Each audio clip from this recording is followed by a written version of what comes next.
श्रीगणेशाय नमः। श्री आदित्यहृदयस्तोत्र विनियोगः।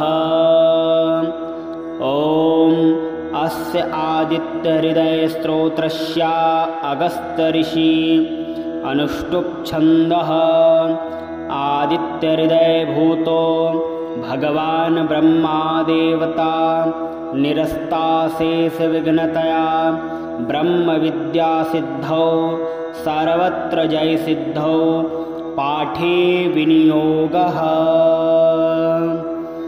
ततो युद्धपरिश्रान्तं समरे चिन्तया स्थितं रावणं चाग्रतो दृष्ट्वा युद्धाय समुपस्थितं दैवतैश्च समागम्य द्रष्टुमभ्यागतो रणम् उपगम्याब्रवीद्राममगस्त्यो भगवस्तदा राम राम महाबाहो शृणु गुह्यं सनातनं येन सर्वान्नरीन् वत्स समरे विजयिष्यसे।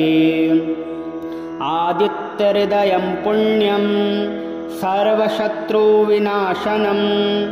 जयावहं जपं नित्यमक्षयं परमं शिवं सर्वमङ्गलमाङ्गल्यं सर्वपापप्रणाशनं चिन्ताशोकप्रशमन आयुर्वर्धनमोत्तमं रश्मिमन्तं समुद्यन्तं देवासुरनमस्कृतं पूजयस्व विवस्वन्तं भास्करं भुवनेश्वरं सर्वदेवात्मको रोष तेजस्वी रश्मिभावनः एव देवासुरगणान् लोकान् पाति गवस्तिभिः। एष ब्रह्मा च विष्णुश्च शिवः स्कन्दः प्रजापतिः महेन्द्रो धनदः कालो यमः सोमो पाम्पति। पितरो वसवः साध्या अश्विनौ मरुतो मनुः वायुर्वहनी प्रजाप्राण ऋतुकर्ता प्रभाकरः आदित्यः सविता सूर्यः खगः पूषा गवस्तिमान् सुवर्णसदृशो भानुर्हिरण्यरेता दिवाकरः हरिदस्वः सहस्रार्चिः सप्तसप्तिर्मरीचिमान् तिमिरोन्मथनः शम्भुस्त्वष्टा मार्तण्डको शुभान् हिरण्यगर्भः शिशिरस्तपनो हस्करो रविः अग्निगर्भोदिते पुत्रः शङ्खः शिशिरनाशनः व्योमनाथस्तमो भेदी ऋग्यजुःसामपारगः घनवृष्टिरपां मित्रो विन्ध्यवीथिप्लवङ्गमः आतपीमण्डले मृत्युः पिङ्गलः सर्वतापनः कविर्विश्वो महातेजा रक्तः सर्वभवोद्भवः नक्षत्रग्रहताराणामधिपो विश्वभावनः तेजसामपि तेजस्वी द्वादशात्मन्नमोऽस्तु ते। नमः पूर्वाय गिरये पश्चिमायाद्रये नमः ज्योतिर्गणानां पतये दीनाधिपतये नमः जयाय जयभद्राय हर्यस्वाय नमो नमः। नमो नमः सहस्राक्षो आदित्याय नमो नमः। नम उग्राय वीराय सारंगाय नमो नमः। नमः पद्मप्रबोधाय प्रचण्डाय नमोऽस्तु ते। ब्रह्मेशानाच्युतेशाय सूरायादित्यवर्चसे भास्वते सर्वभक्षाय रौद्राय वपुषे नमः। तमोघ्नाय हिमग्नाय शत्रुघ्नायामितात्मने कृतघ्नघ्नाय देवाय ज्योतिषां पतये नमः। तप्तचामीकराभाय हरये विश्वकर्मणे नमस्तमोभिनिघ्नाय रुचये लोकसाक्षिणे। नासत्येष वैभूतं त्वमेव सृजति प्रभुः पायत्येष तपत्येष वर्षत्येष गभस्तिभिः। एष सुप्तेषु जागर्ति भूतेषु परिनिष्ठितः एष चैवाग्निहोत्रं च फलं चैवाग्निहोत्रिणां देवाश्च क्रतवश्चैव क्रतूनां फलमेव च यानि कृत्यानि लोकेषु सर्वेषु परमप्रभुः। एनमापत्सु कृच्छ्रेषु कान्तारेषु भयेषु च कीर्तयन् पुरुषः कश्चिन् नावसीदति राघव। पूजयस्वेनमेकाग्रो देवदेवं जगत्पतिम् एतत्त्रिगुणितं जपत्वा युद्धेषु विजयिष्यसि। अस्मिन् क्षणे महाबाहो रावणं त्वं जहिष्यसि। एवमुक्त्वा ततोऽगस्त्यो जगाम स यथागतम्। एतच्छ्रुत्वा महातेजा नष्टशोको भवत्तदा धारयामास सुप्रीतो राघवः प्रयतात्मवान्। आदित्यं प्रेक्ष्य जपत्वेदं परं हर्षमवाप्तवान्। तिराचम्य सुचिर्भूत्वा धनुरादाय वीर्यवान्। रावणं प्रेक्ष्य हृष्टात्मा जयार्थं समुपागतं। सर्वयत्नेन महता व्रतस्तस्य वधे भवत्। अथ रविरवद निरीक्ष्य रामं मुदितमनाः परमं प्रहिष्यमाणः। निशिचरपति संशयं विदित्वा सुरगणमध्ये गतो वचस्त्वरेति। ततो युद्धपरिश्रान्तं समरे चिन्तया स्थितं। रावणं चाग्रतो दृष्ट्वा युद्धाय समुपस्थितं। दैवतैश्च समागम्य द्रष्टुमभ्यागतो रणम्। उपगम्याब्रवीद्राम मगस्त्यो भगवस्तदा। राम राम महाबाहो शृणु गुह्यं सनातनम्। येन सर्वान् नरीन् वत्स समरे विजयिष्यसे। आदित्यहृदयं पुण्यं सर्वशत्रुविनाशनं। जयावहं जपं नित्यमक्षयं परमं शिवम्। सर्वमङ्गलमाङ्गल्यं सर्वपापप्रणाशनं। चिन्ताशोकप्रशमन आयुर्वर्धनमोत्तमम्। रश्मिमन्तं समुद्यन्तं देवासुरनमस्कृतं।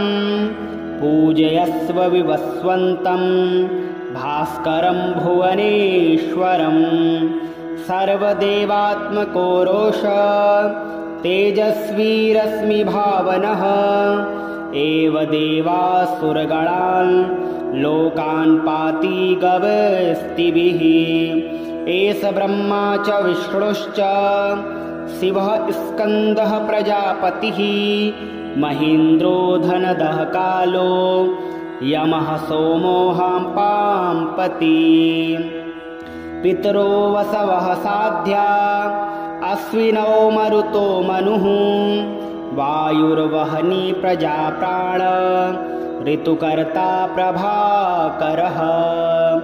आदित्यः सविता सूर्यः खगः पूषा गभस्तिमान्। सुवर्णसदृशो भानुर् हिरण्यरेतादिवाकरः हरिदस्वः सहस्रार्चिः सप्तसप्तिर्मरीचिमान् तिमिरोन्मथनः शम्भुस्त्वष्टा मार्तण्डको शुभान् हिरण्यगर्भः शिशिरस्तपनो हस्करो रविः अग्निगर्भोदिते पुत्रः शङ्खः शिशिरनाशनः व्योमनाथस्तमो भेदी ऋग्यजुःसामपारगः घनवृष्टिरपां मित्रो विन्ध्यवीथिप्लवङ्गमः आतपीमण्डले मृत्युः पिङ्गलः सर्वतापनः कविर्विश्वो महातेजा रक्तः सर्वभवोद्भवः नक्षत्रग्रहताराणामधिपो विश्वभावनः तेजसामपि तेजस्वी द्वादशात्मन्नमोऽस्तु ते नमः पूर्वाय गिरये पश्चिमायाद्रये नमः ज्योतिर्गणानां पतये दीनाधिपतये नमः जयाय जयभद्राय हर्यस्वाय नमो नमः नमो नमः सहस्राक्षो आदित्याय नमो नमः नम उग्राय वीराय सारंगाय नमो नमः नमः पद्मप्रबोधाय प्रचण्डाय नमोऽस्तु ते ब्रह्मेशानाच्युतेशाय सूरायादित्यवर्चसे भास्वते सर्वभक्षाय रौद्राय वपुषे नमः तमोघ्नाय हिमग्नाय शत्रुघ्नायामितात्मने कृतघ्नघ्नाय देवाय ज्योतिषां पतये नमः तप्तचामीकराभाय हरये विश्वकर्मणे नमस्तमोभिनिघ्नाय रुचये लोकसाक्षिणे नासत्येष वैभूतं त्वमेव सृजति प्रभुः पायत्येष तपत्येष वर्षत्येष गभस्तिभिः एष सुप्तेषु जागर्ति भूतेषु परिनिष्ठितः एष चैवाग्निहोत्रं च फलं चैवाग्निहोत्रिणां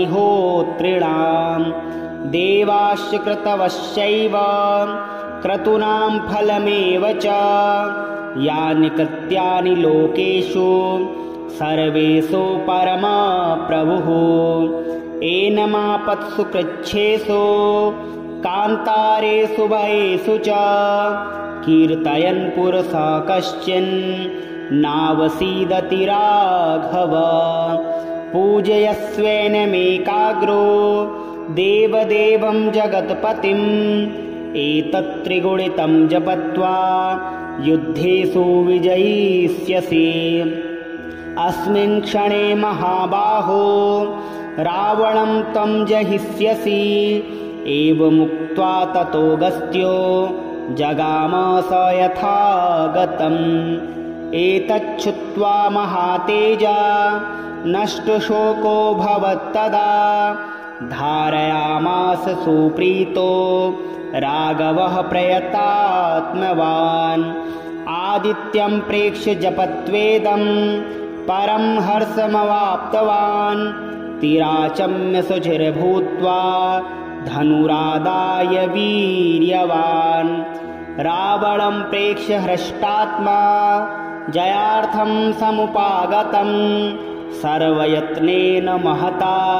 व्रतस्तस्य वदे भवत् अथ रविरवद निरीक्ष्य रामं मुदितमनाः परमं प्रहिष्यमाणः निशिचरपति संशयं विदित्वा सुरगणमध्ये गतो वचस्त्वरेति ततो युद्धपरिश्रान्तं समरे चिन्तया स्थितं रावणं चाग्रतो दृष्ट्वा युद्धाय समुपस्थितं दैवतैश्च समागम्य द्रष्टुमभ्यागतोरणम् उपगम्याब्रवीद्राममगस्त्यो भगवस्तदा राम राम महाबाहो शृणु गुह्यं सनातनम् येन सर्वान्नरीन् वत्स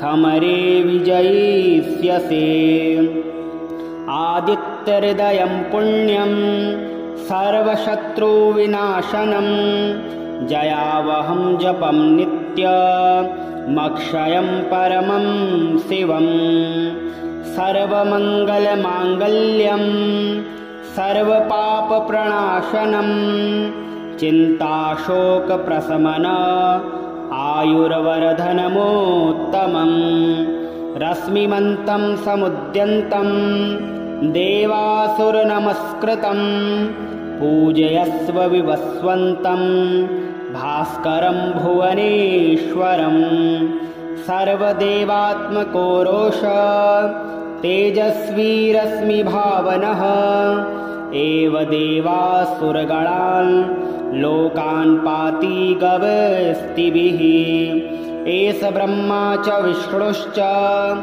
शिवः स्कन्दः प्रजापतिः महेन्द्रो धनदः कालो यमः सोमो पांपति पितरो वसवः साध्या अश्विनौ मरुतो मनुः वायुर्वहनी प्रजाप्राण ऋतुकर्ता प्रभाकरः आदित्यः सविता सूर्यः खगः पूषा गवस्तिमान् सुवर्णसदृशो भानुर्हिरण्यरेता दिवाकरः हरिदस्वः सहस्रार्चिः सप्तसप्तिर्मरीचिमान् तिमिरोन्मथनः शम्भुस्त्वष्टा मार्तण्डको शुभान् हिरण्यगर्भः शिशिरस्तपनो हस्करो रविः अग्निगर्भोदिते पुत्रः शङ्खः शिशिरनाशनः व्योमनाथस्तमो भेदी ऋग्यजुःसामपारगः घनवृष्टिरपां मित्रो विन्ध्यवीथिप्लवङ्गमः आतपीमण्डले मृत्युः पिङ्गलः सर्वतापनः कविर्विश्वो महातेजा रक्तः सर्वभवोद्भवः नक्षत्रग्रहताराणामधिपो विश्वभावनः तेजसामपि तेजस्वी द्वादशात्मन्नमोऽस्तु ते नमः पूर्वाय गिरये पश्चिमायाद्रये नमः ज्योतिर्गणानां पतये दीनाधिपतये नमः जयाय जयभद्राय हर्यस्वाय नमो नमः नमो नमः सहस्राक्षो आदित्याय नमो नमः नमो उग्राय वीराय सारंगाय नमो नमः नमः पद्मप्रबोधाय प्रचण्डाय नमोऽस्तु ते ब्रह्मेशानाच्युतेशाय सूरायादित्यवर्चसे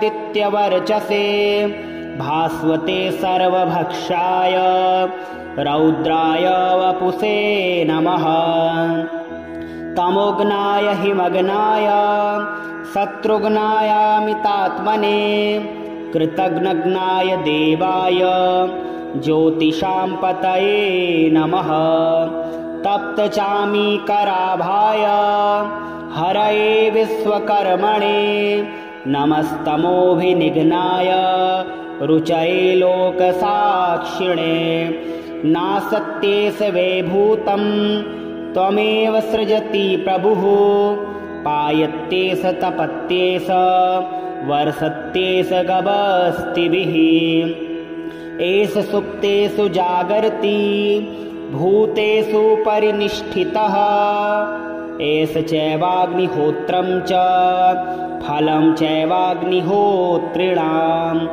देवाश्च कृतवश्चैव क्रतूनां फलमेव च यानि कृत्यानि लोकेषु सर्वेषु परमप्रभुः एनमापत्सु कृच्छ्रेषु कान्तारेषु भयेषु च कीर्तयन् पुरुषः कश्चिन् नावसीदति राघव पूजयस्वेनमेकाग्रो देवदेवं जगत्पतिम् एतत्त्रिगुणितं जपत्वा युद्धेषु विजयिष्यसि अस्मिन् क्षणे महाबाहो रावणं त्वं जहिष्यसि एवमुक्त्वा ततोऽगस्त्यो जगाम स यथा गतम् एतच्छ्रुत्वा महातेजा नष्टशोको भवत्तदा धारयामास सुप्रीतो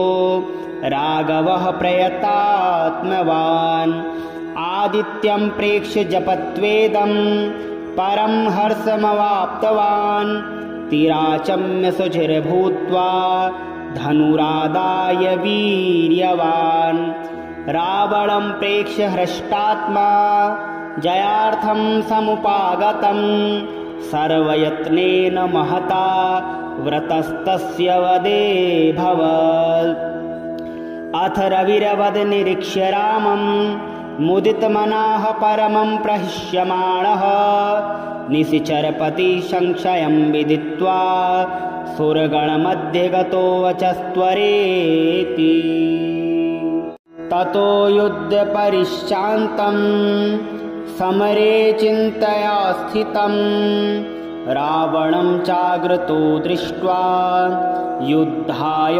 समुपस्थितं दैवतैश्च समागम्य द्रष्टुमभ्यागतो रणम् उपगम्याब्रवीद्राम मगस्त्यो भगवस्तदा राम राम महाबाहो शृणु गुह्यं सनातनं येन सर्वान् नरीन् वत्स समरे विजयिष्यसे आदित्यहृदयं पुण्यं सर्वशत्रुविनाशनं जयावहं जपं नित्यमक्षयं परमं शिवं सर्वमङ्गलमाङ्गल्यं सर्वपापप्रणाशनं चिन्ताशोकप्रशमन आयुर्वर्धनमोत्तमं रश्मिमन्तं समुद्यन्तं देवासुरनमस्कृतं पूजयस्व विवस्वन्तं भास्करं भुवनेश्वरं सर्वदेवात्मको रोष तेजस्वी रश्मिभावनः एव देवासुरगणान् लोकान् पाति गवस्तिभिः एष ब्रह्मा च विष्णुश्च शिवः स्कन्दः प्रजापतिः महेन्द्रो धनदः कालो यमः सोमो पांपति पितरो वसवः साध्या अश्विनौ मरुतो मनुः वायुर्वहनी प्रजाप्राण ऋतुकर्ता प्रभाकरः आदित्यः सविता सूर्यः खगः पूषा गवस्तिमान् सुवर्णसदृशो भानुर्हिरण्यरेता दिवाकरः हरिदस्वः सहस्रार्चिः सप्तसप्तिर्मरीचिमान् तिमिरोन्मथनः शम्भुस्त्वष्टा मार्तण्डको शुभान् हिरण्यगर्भः शिशिरस्तपनो हस्करो रविः अग्निगर्भोदिते पुत्रः शङ्खः शिशिरनाशनः व्योमनाथस्तमो भेदी ऋग्यजुःसामपारगः घनवृष्टिरपां मित्रो विन्ध्यवीथिप्लवङ्गमः आतपीमण्डले मृत्युः पिङ्गलः सर्वतापनः कविर्विश्वो महातेजा रक्तः सर्वभवोद्भवः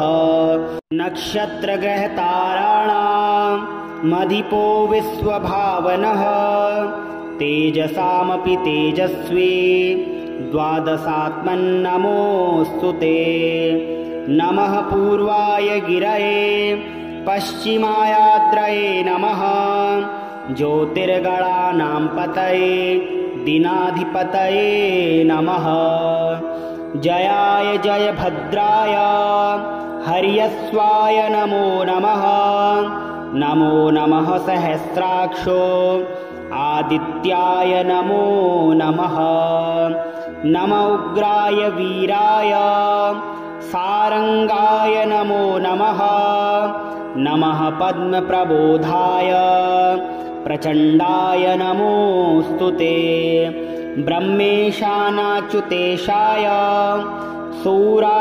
सूरायादित्यवर्चसे भास्वते सर्वभक्षाय रौद्राय वपुषे नमः तमोघ्नाय हिमग्नाय शत्रुघ्नायामितात्मने कृतघ्नघ्नाय देवाय ज्योतिषां पतये नमः तप्तचामीकराभाय हरये विश्वकर्मणे नमस्तमोभिनिघ्नाय रुचये लोकसाक्षिणे नासत्येष वैभूतं त्वमेव सृजति प्रभुः पायत्येष तपत्येष वर्षत्येष गभस्तिभिः एष सुप्तेषु जागर्ति भूतेषु परिनिष्ठितः एष चैवाग्निहोत्रं च फलं चैवाग्निहोत्रिणां देवाश्च क्रतवश्चैव क्रतूनां फलमेव च यानि कृत्यानि लोकेषु सर्वेषु परमप्रभुः एनमापत्सु कृच्छ्रेषु कान्तारेषु भयेषु च कीर्तयन् पुरुषः कश्चिन् नावसीदति राघव पूजयस्वेनमेकाग्रो देवदेवं जगत्पतिम् एतत्त्रिगुणितं जपत्वा युद्धेषु विजयिष्यसि अस्मिन् क्षणे महाबाहो रावणं त्वं जहिष्यसि एवमुक्त्वा ततोऽगस्त्यो जगाम स यथा गतम् एतच्छ्रुत्वा महातेजा नष्टशोको भवत्तदा धारयामास सुप्रीतो राघवः प्रयतात्मवान् आदित्यं प्रेक्ष्य जपत्वेदं परं हर्षमवाप्तवान् तिराचम्य सुचिर्भूत्वा धनुरादाय वीर्यवान् रावणं प्रेक्ष्य हृष्टात्मा जयार्थं समुपागतं सर्वयत्नेन महता व्रतस्तस्य वदे भवत् अथ रविरवद निरीक्ष्य रामं मुदितमनाः परमं प्रहिष्यमाणः निशिचरपति संशयं विदित्वा सुरगणमध्ये गतो वचस्त्वरेति ततो युद्धपरिश्रान्तं समरे चिन्तया स्थितं रावणं चाग्रतो दृष्ट्वा युद्धाय समुपस्थितं दैवतैश्च समागम्य द्रष्टुमभ्यागतो रणम् उपगम्याब्रवीद्राम मगस्त्यो भगवस्तदा राम राम महाबाहो शृणु गुह्यं सनातनं येन सर्वान्नरीन् वत्स समरे विजयिष्यसे आदित्यहृदयं पुण्यं सर्वशत्रुविनाशनं जयावहं जपं नित्यमक्षयं परमं शिवं सर्वमङ्गलमाङ्गल्यं सर्वपापप्रणाशनं चिन्ताशोकप्रशमन आयुर्वरधनमोत्तमम् रश्मिमन्तं समुद्यन्तं देवासुरनमस्कृतं पूजयस्व विवस्वन्तं भास्करं भुवनेश्वरं सर्वदेवात्मको रोष तेजस्वी रश्मिभावनः एव देवासुरगणान् लोकान् पाति गवस्तिभिः एष ब्रह्मा च विष्णुश्च शिवः स्कन्दः प्रजापतिः महेन्द्रो धनदः कालो यमः सोमो पाम्पति पितरो वसवः साध्या अश्विनौ मरुतो मनुः वायुर्वहनी प्रजाप्राण ऋतुकर्ता प्रभाकरः आदित्यः सविता सूर्यः खगः पूषा गवस्तिमान् सुवर्णसदृशो भानुर्हिरण्यरेता दिवाकरः हरिदस्वः सहस्रार्चिः सप्तसप्तिर्मरीचिमान् तिमिरोन्मथनः शम्भुस्त्वष्टा मार्तण्डको शुभान् हिरण्यगर्भः शिशिरस्तपनो हस्करो रविः अग्निगर्भोदिते पुत्रः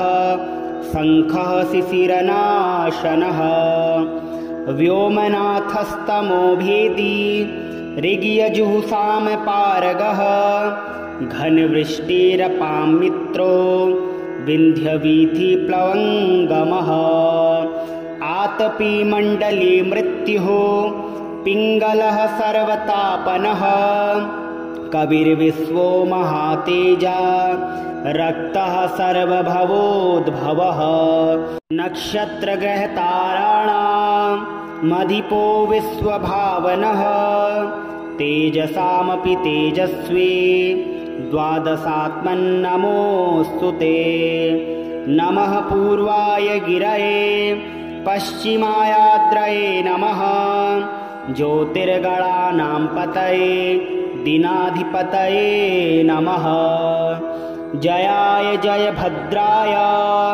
हर्यस्वाय नमो नमः नमो नमः सहस्राक्षो आदित्याय नमो नमः नम उग्राय वीराय सारंगाय नमो नमः नमः पद्मप्रबोधाय प्रचण्डाय नमोऽस्तु ते ब्रह्मेशानाच्युतेशाय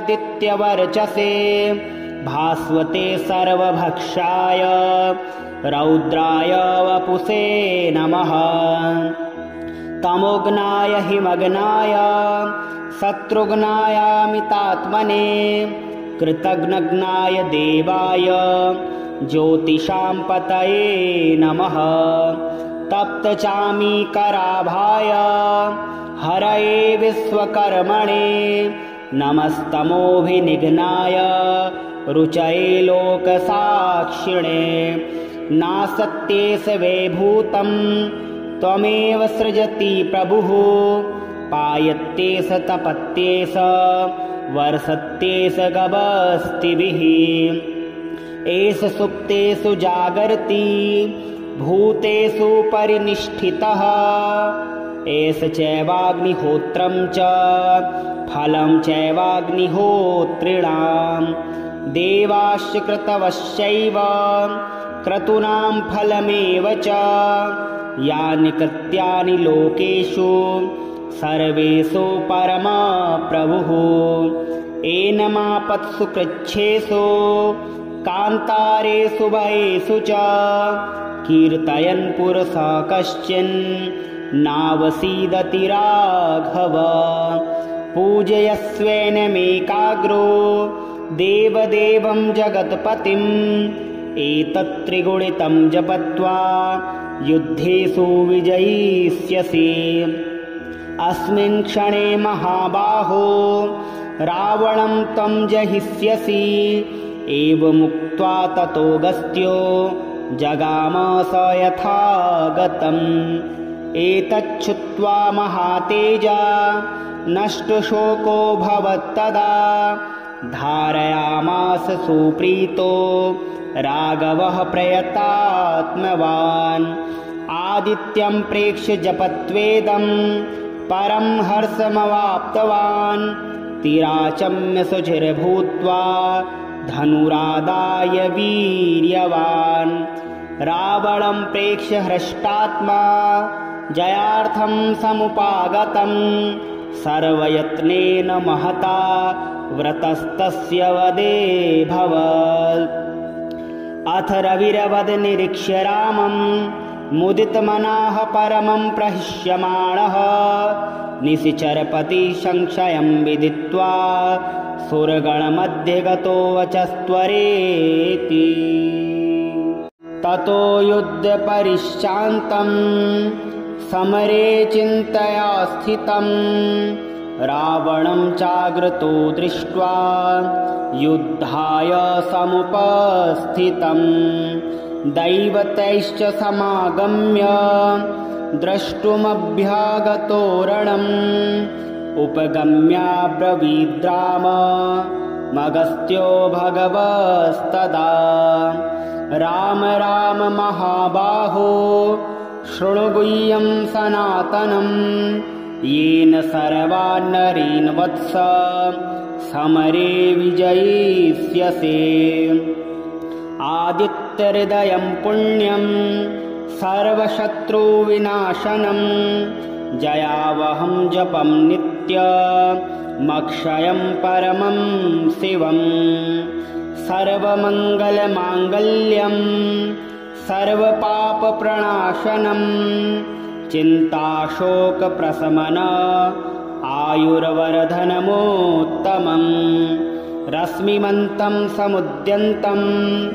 देवासुरनमस्कृतं पूजयस्व विवस्वन्तं भास्करं भुवनेश्वरं सर्वदेवात्मको रोष तेजस्वी रश्मिभावनः एव देवासुरगणान् लोकान् पाति गवस्तिभिः एष ब्रह्मा च विष्णुश्च शिवः स्कन्दः प्रजापतिः महेन्द्रो धनदः कालो यमः सोमो पाम्पति पितरो वसवः साध्या अश्विनौ मरुतो मनुः वायुर्वहनी प्रजाप्राण ऋतुकर्ता प्रभाकरः आदित्यः सविता सूर्यः खगः पूषा गवस्तिमान् सुवर्णसदृशो भानुर्हिरण्यरेता दिवाकरः हरिदस्वः सहस्रार्चिः सप्तसप्तिर्मरीचिमान् तिमिरोन्मथनः शम्भुस्त्वष्टा मार्तण्डको शुभान् हिरण्यगर्भः शिशिरस्तपनो हस्करो रविः अग्निगर्भोदिते पुत्रः शङ्खः शिशिरनाशनः व्योमनाथस्तमो भेदी ऋग्यजुःसामपारगः घनवृष्टिरपां मित्रो विन्ध्यवीथिप्लवङ्गमः आतपीमण्डले मृत्युः पिङ्गलः सर्वतापनः कविर्विश्वो महातेजा रक्तः सर्वभवोद्भवः नक्षत्रग्रहताराणामधिपो विश्वभावनः तेजसामपि तेजस्वी द्वादशात्मन्नमोऽस्तु ते नमः पूर्वाय गिरये पश्चिमायाद्रये नमः ज्योतिर्गणानां पतये दीनाधिपतये नमः जयाय जयभद्राय हर्यस्वाय नमो नमः नमो नमः सहस्राक्षो आदित्याय नमो नमः नमो उग्राय वीराय सारंगाय नमो नमः नमः पद्मप्रबोधाय प्रचण्डाय नमोऽस्तु ते। ब्रह्मेशानाच्युतेशाय सूरायादित्यवर्चसे भास्वते सर्वभक्षाय रौद्राय वपुषे नमः।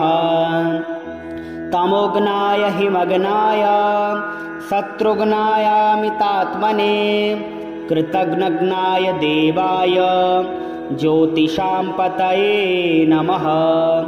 तप्तचामीकराभाय हरये विश्वकर्मणे नमस्तमोभिनिघ्नाय रुचये लोकसाक्षिणे। नासत्येष वैभूतं त्वमेव सृजति प्रभुः पायत्येष तपत्येष वर्षत्येष गभस्तिभिः। एष सुप्तेषु जागर्ति भूतेषु परिनिष्ठितः एष चैवाग्निहोत्रं च फलं चैवाग्निहोत्रिणां देवाश्च क्रतवश्चैव क्रतूनां फलमेव च यानि कृत्यानि लोकेषु सर्वेषु परमप्रभुः। एनमापत्सु कृच्छ्रेषु कान्तारेषु भयेषु च कीर्तयन् पुरुषः कश्चिन् नावसीदति राघव। पूजयस्वेनमेकाग्रो देवदेवं जगत्पतिम् एतत् त्रिगुणितं जपत्वा युद्धेषु विजयिष्यसि। अस्मिन् क्षणे महाबाहो रावणं त्वं जहिष्यसि। एवमुक्त्वा ततोऽगस्त्यो जगाम स यथा गतम्। एतच्छ्रुत्वा महातेजा नष्टशोको भवत्तदा धारयामास सुप्रीतो राघवः प्रयतात्मवान्। आदित्यं प्रेक्ष्य जपत्वेदं परं हर्षमवाप्तवान्। तिराचम्य सुचिर्भूत्वा धनुरादाय वीर्यवान्। रावणं प्रेक्ष्य हृष्टात्मा जयार्थं समुपागतं सर्वयत्नेन महता व्रतस्तस्य वधे भवत्।